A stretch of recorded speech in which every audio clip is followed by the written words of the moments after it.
Tu es le patient d'un asile dont tu as toi-même créé les barreaux. Dès le réveil, tu ouvres tes applications, tout ça parce que tu as peur du silence, tu as peur de la réalité et tu as peur de la vie. En fait, il faut que tu comprennes qu'absolument chaque action que tu entretiens dans ta vie, qu'elle soit positive ou négative, elles entretiennent vers un objectif. Et concrètement, quand tu prends ton téléphone, c'est pour saturer ton cerveau de la vie des autres, pour ne pas voir la tienne qui est en ruine. Tu consommes par procuration de la vie des autres, du succès des autres et du lifestyle des autres. Les neurones miroirs s'activent, tu reçois ta microdose de dopamine passive et tu crois avoir avancé alors qu'en fait il s'est absolument rien passé. Et concrètement, c'est une castration neurologique. Tu as échangé ton instinct d'humain et de chasseur pour devenir juste un spectateur de la vie des autres. T'as pas besoin de plus de motivation, mais t'as besoin de conscientiser certaines choses. Et la première étape pour ça, c'est un exercice que je vais te donner tout de suite et je te demande de le faire sérieusement parce que ça pourrait bien changer toute ta vie. Concentre-toi à regarder ton mur pendant 5 minutes. Seulement 5 minutes, tu mets un chrono, un réveil, n'importe.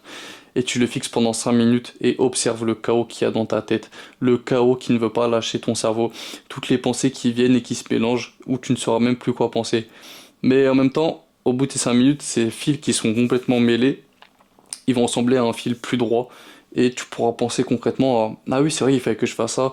C'est vrai que je devrais m'organiser comme ça pour faire ce projet. » Et finalement, tu verras que ta plus grande source de pouvoir, elle est dans le silence et pas dans ta procrastination déguisée en perfectionnisme ou en apprentissage.